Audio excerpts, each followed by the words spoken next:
What is up, everybody, and welcome to another edition of the Not So Stupid podcast. In today's episode, we're going to be talking about 6 energy boosters that you can incorporate. But the twist here is these energy boosters are not going to include food because for the timing of this episode, it is Ramadan and you can't eat, you can't drink throughout the day. So you're going to have to find ways to give yourself more energy beyond eating because that's not going to be an option for most of my fasting listeners at this point in time. So I think this will be really helpful because this is something I've been talking through with my clients over the last week, and I can imagine that it's not just them going through this struggle. I know I'm going through this struggle every now and then throughout the week. So these 6 tips will be good, easy, effective ways to help you gain more control and create more energy for yourself throughout the day. So without further ado, the first one is going to be hydration. And I know I said this won't include food and water, but this is going to be particularly important to do during your eating window because if you're not properly hydrated, this will be the easiest way to lose all your energy. So even though that there's a smaller window of opportunity to get hydrated, to drink water, to get in your fluids, right? You still need to prioritize it to some degree. So one easy rule of thumb that I like to incorporate for myself and I like to suggest to my clients is having 1 glass of water before and after every meal that you have. If you're going to have 2 or 3 meals, which is going to be iftar, the meal before bed, and maybe sahur, having 12 ounces of water before and after every meal, that's like 85 something ounces if I roughly did the math right. So that is a pretty solid amount of water to have in your day before getting started. Having that water before your day starts, even if you're not having it spread out throughout the day, is still going to be just as valuable and just as important for you to maintain energy levels throughout the day. And if you do find it really hard to drink that much water, supplementing with something like a liquid IV, which I personally haven't tried, but I've heard good things about, or Hydrate, which is what I use from Top Notch Nutrition, so that the water that you do have in your body is used more efficiently and you're able to maintain hydration for longer periods of time. You'll easily get a stronger boost in your energy throughout the day. And last year I didn't use Hydrate by Top Notch Nutrition. I didn't use it during Ramadan. I started using it afterwards in the summer, but man, it has made a huge difference in my Ramadan. I have it as sahur and I mix it in a 16-ounce shaker cup of water. Orange mango is always my go-to, and it keeps me going for the rest of the day. There's definitely a clear difference on the days I do use it versus the days I don't use it, and now it's going to be my daily staple for the rest of Ramadan. So if that's something you want to try out, Top Notch Nutrition, there's going to be a link in the show notes for that so that you can get yours. I prefer orange mango. A lot of people like lemon lime or fruit punch, but orange mango is always my jam. So that's going to be the first one, making sure that you stay hydrated throughout the day, throughout your eating window so that you can have more energy throughout the day. Very, very important, very, very underrated. The next one is getting your sleep. This one's very straightforward, very simple, very easy, but it's always overlooked. People sacrifice their sleep very easily in Ramadan, and that's okay. We have late night spiritual commitments that you're probably going to, or you have again just late nights and then followed by early mornings for work, or just waking up for suhoor and staying up afterwards, whatever the case may be, but you're not getting enough sleep. So if you can find a way to add just 30 minutes of sleep, 1 hour of sleep to your big block of sleep from night to morning, that can give you so much more energy for the rest of the day. But beyond that, if you can't squeeze that in and you're really tight on time, I would suggest power naps. So power naps can be really effective to incorporate throughout the day, but it's just important to know how to use them to your advantage, because too short of a nap and you'll be exhausted, too long of a nap and you'll be exhausted. There are a couple sweet spots to aim for with that, but if you're falling outside of those ranges, you're gonna have a hard time. It might do more harm than good taking those power naps, which I'm sure a lot of us have experienced. It's going to be a little different for everybody, but general rules of thumb is 15 to 20 minute power naps are very effective at boosting your energy in the short term.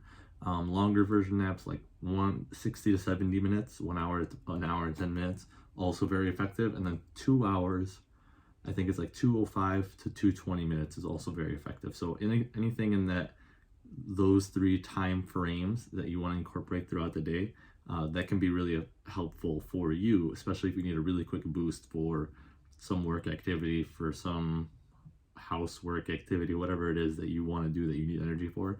Just getting that quick boost in, quick reset throughout the day can help you out a lot, which reset perfectly flows into my next one, which I like to call the hard resets. And I got this concept, I should say, from Cody McBroom. And it's basically where you stop what you're doing and you do something very extreme in the opposite direction. So it's a hard reset. Your hard change of direction to something else. If you are sitting on your computer, listening to Zoom meetings all day, and you're falling asleep at the desk, you're not really moving too much, you are talking, the voice in your head is very monotonous and it's very low volume, everything is telling you to be calm or not be calm, be tired and fatigued. You gotta switch that up really quick, switch the energy inside of you up really quick. So hard reset would mean, in this situation, jumping out of your chair, maybe jumping up and down, screaming if you can, turning up the volume of the voice in your head or your actual audible voice that you talk, if you're able to scream and there's no one around you to think you're weird. So if you have the opportunity, definitely recommend actually doing that, and maybe going like high knees up and down like the aisle, up and down the hallway, or sprinting if you want to sprint, but doing something that is a complete change of pace. That, although discomforting as it sounds, very, very, very effective in shifting your energy really quick at a moment's notice.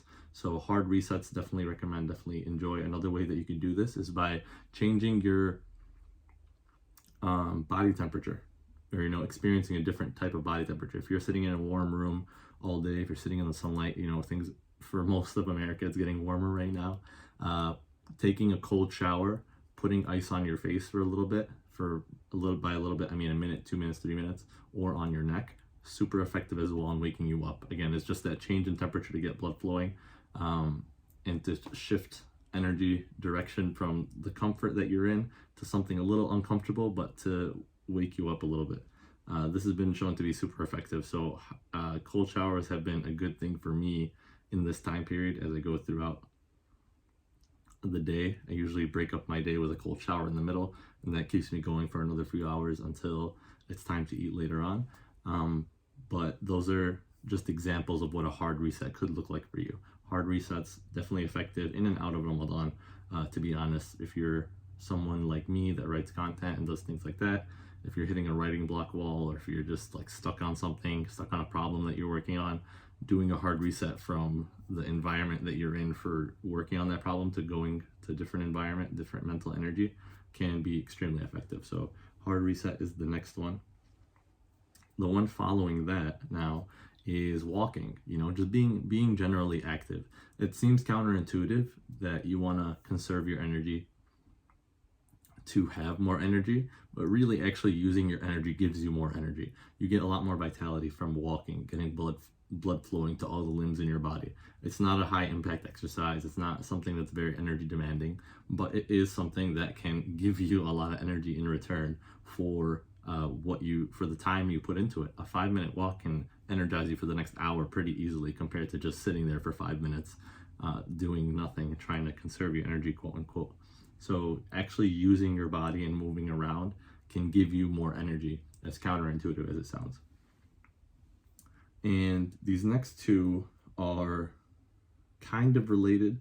They're a little harder to manage directly. This does become a little more individual, but managing your stress is a very big one. Managing your stress and your schedule so that you aren't being overwhelmed at any point. The less stress you have, the less energy you're going to be using worrying about things, the less mental bandwidth that you're going to have to take up,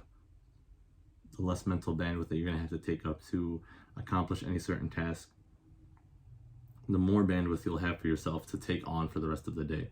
Because as an analogy, it's not directly like this, but as an analogy, your mind is to some degree like a battery until it refills itself. If you are going through the day with a certain amount of mental energy and you go through high stress situations constantly, you're going to run on E. You're going to run on 0% battery for long periods of time.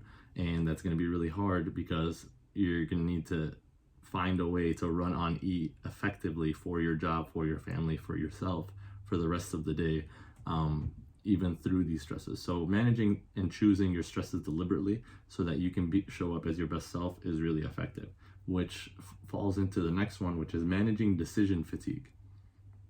Making as few decisions as possible throughout the day so that you can maintain your energy longer is going to be key. So there's a general study, I don't remember the exact numbers of it, but there's a certain amount of decisions that humans can make in a day before they reach their peak and they start burning out. And these decisions include very small decisions of what am I going to wear? Which direction am I going to take at work? To drive to work? You know, what shoes am I putting on? What am I going to eat for dinner? You know, all of these little things that we brush off are all actual decisions that get tossed into our decision threshold. And once we reach that point, once we reach our max decisions for the day, there's going to be a huge decline in our productivity, in our execution of these decisions, in our ability to make more decisions for that day. And all of that tied together just basically means you're going to have a lot less energy. So if you can take some time the night before where you are a little more energized maybe, and can have some decisions taken care of for you in the morning, like what you're going to wear, already think of that. What route you're going to take, you already know. What what music you're going to listen to, what things you're going to work on for the day. If you don't decide that the day before, that is really helpful to saving your energy and like just making you more productive throughout the day as well. So limiting the number of decisions that you're going to be making has a huge impact in how much energy you can sustain throughout a regular work day, throughout a regular day in general. So recapping all of those 6 things, kind of sprinted through them. The first one's gonna be hydration, right? And if you can't hydrate properly, make sure you supplement with Hydrate or liquid IV. Take sleeping, getting your hours of sleep or napping throughout the day as you see fit, whatever works best for you. Hard resets, so shifting the energy that you're feeling right now, shifting your momentum to something a little more powerful so that you can gain that energy. Walking / being active, you know, you can also stretch, you can also bike if you have an indoor bike and you feel like that's easier for you. Whatever your medium is, it's going to work just fine. The point is you just got to move and get blood flowing to your limbs. Managing your stress and managing your decision fatigue. So making fewer decisions, putting yourself in fewer stressful situations or in less, or lightening the stress load of your situation. So if something is a 10 out of 10 stress, making it like a 6 out of 10, 7 out of 10 stress can be extremely effective, which that can be an entire podcast episode on itself of how to manage stress. And I'm sure I actually probably did one of those in the early episodes of the like 15-ish episode range if you guys want to check that out. But that is it for this episode, guys. Hopefully that helps you out. Again, if you want to try out Hydrate by Top Notch Nutrition, the link is in the show notes. You can get 15% off if you follow that link. Highly recommend it. It is a game changer for Ramadan. And if you get it today, you'll have enough for the second half of Ramadan so that you can finish it as strong and effective as possible for you. But thank you guys for listening. Hope you guys enjoyed this episode, and we'll see you on the next one.